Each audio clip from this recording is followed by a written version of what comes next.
Jesucristo. Umupuan lang. Yung nandun pa ako sa Holy Family Parish sa Choi Hong, meron isang Chinese na matanda Catholic at maagang gumising, palaging early morning, gising na at pumunta doon sa park and shop, doon sa welcome, kinukuha niya yung mga cardboard, yung mga karton. Ano yun, bininta niya.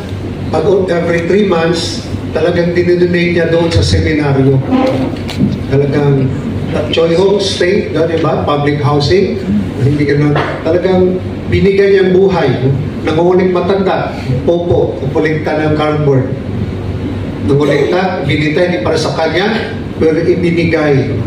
So, it is out of her, parang ay, naisip ko nga, parang hindi na ito practical si Popo, no? Madaling araw. Pero, ganun ang taong puno ng pananampalataya, ibinibigay, nagbibigay sa Diyos at sa kapwa. Sa Ebanghelyo, di ba yung balo, walang-wala na.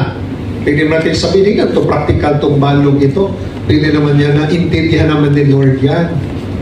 Pero, because of her faith, malalim na pananampalataya, ibinigay niya lahat. Dahil siya'y nagtitiwala na hindi siya pababayaan ng Panginoon. Ibig sabihin, ang pananampalataya, it's about pagbibigay lahat. Hindi pinag practical tayo.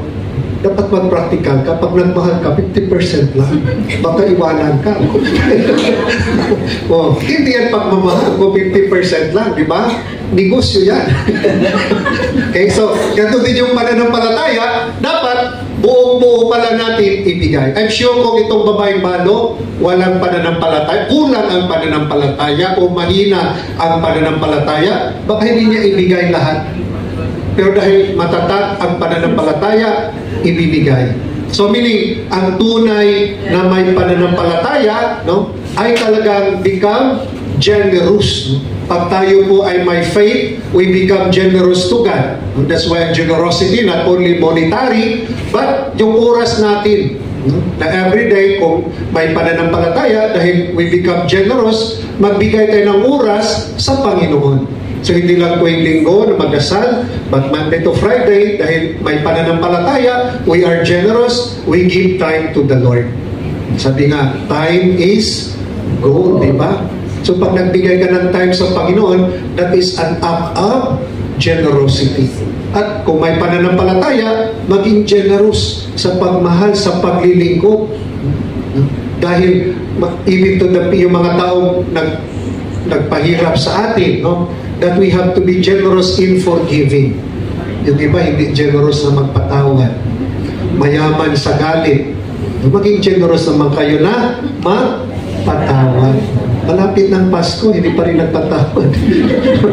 Okay? So, because of her faith, dahil sa kanyang pananampalataya, naging generous siya. Diba sa unang pagbasa rin, sabi itong sinong propetang ito? Yes. Si Elias. No? May pagka-Pilipino to si Elias. Eh. Di ba yung unang hindi niya, may tubig na kayo? Baka may kanin naman kayo dyan. Oh, di ba? Sabi, paano to yung harina? Pag niluto to, sa amin, last na lang to. Sa akin, sa anak. Pero sabi nito, huwag kang mag-alala. Huwag kang mag-alala. Ibigay mo lang. Diba lang? Imagine, para sa kanila lang yun. So, kasama yung anak. Pero ibinigay pa rin. Naging generous pa rin. Masking walang-wala na, naging generous pa rin sa propeta.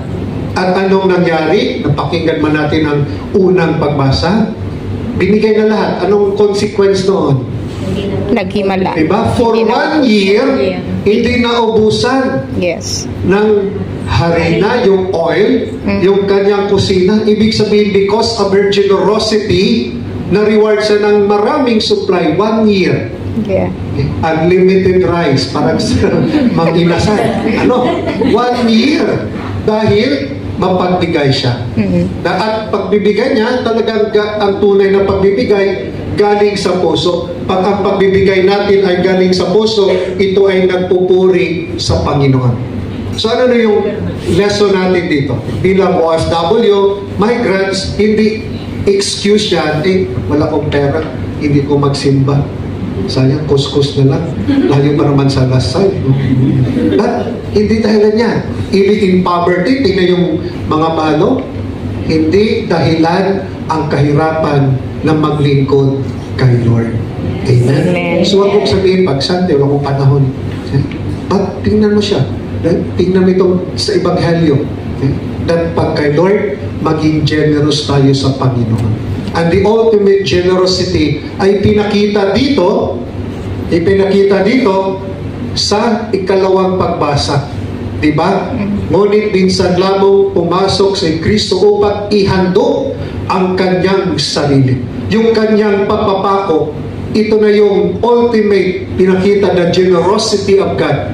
Ang buhay niya ibinigay. Dahil before, ang pag-aalay ay mga handog. Sabi nga dito, yung mga tupa, mga kalapati handog, no? In behalf. So, papatay yung hayop, parang nag-represent yun sa'yo. Ialay mo. Hindi, yung pinatay mo, yung hayop. Nagsimula yung i-represent sa'yo, ialay mo sa Panginoon. Okay? Yung dugo, parang inaalay mo. Pero, ang pinaka-greatest offering, sabi dito, si Jesus na mismo. Ibinigay niya ang buhay niya para sa ating lahat. So, yun ang Kalbaryo. Ibinigay ang buhay para sa ating kaligtasan. Yung kanyang crucifixion. At ito naman yung ang ginagamit ng ibang sekta. Bakit kayo, mga Katoliko, paulit-ulit, isa lang yung handog. Diba? Yung kay Jesus, bakit kayo handog? Misa pa rin kayo. Yung misa natin, we remember yung kanyang Kalbaryo. Yung kanyang Kalbaryo, yun na yung tapos na yun. Kasi pag hindi pa tapos yun, ibig sabihin, hindi pa tayo naligtas. So yung kanyang yung sakripisyo niya, yung crucifixion niya, yun na yung last, kasi niligtas tayo. Tayong misa to remember. That's why tawag nga sa banal na misa, memorial. Pag-alaala sa kanyang Kalbaryo, His passion, death, and resurrection. So dito, to remember yung kanyang pag-alay, yung kanyang pagmamahal sa atin. That is an expression of the generosity, no, ng Panginoon. Ang generosity niya, ibinigay ang kanyang buhay. Hindi lamang pera or harina ang ibinigay. Ang ibinigay ni Lord, ang kanyang buhay.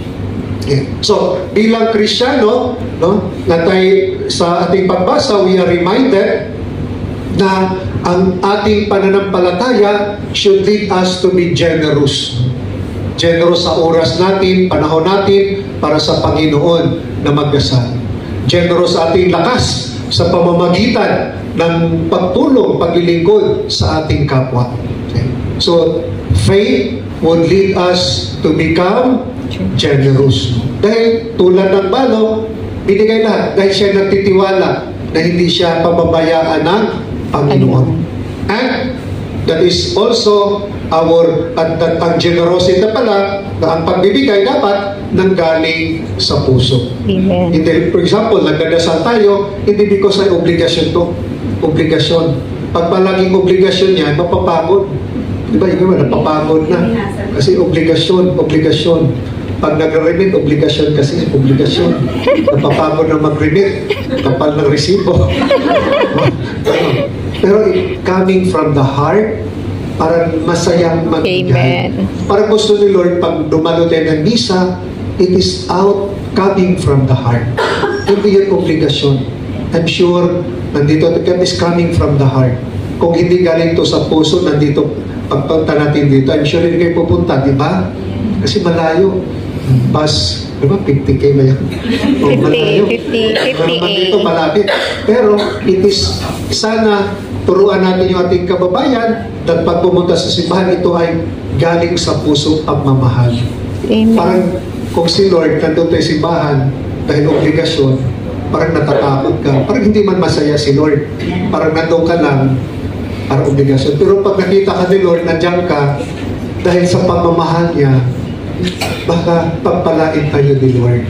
So hindi na tayo nagsimba, ito ay pagpapakita na mahal natin si Lord. So, sa ating banal na misa, we continue to ask the grace of God na naway mapatatag yung ating pananampalataya. Ang tunay na pananampalataya ay nagbibigay buhay. Tulad ng balo, walang wala, pero buhay na buhay sa pamamagitan ng pagbibigay buhay. Amen. Amen. Magsitayo, ating ipahayag ang ating pananampalataya. Sumasa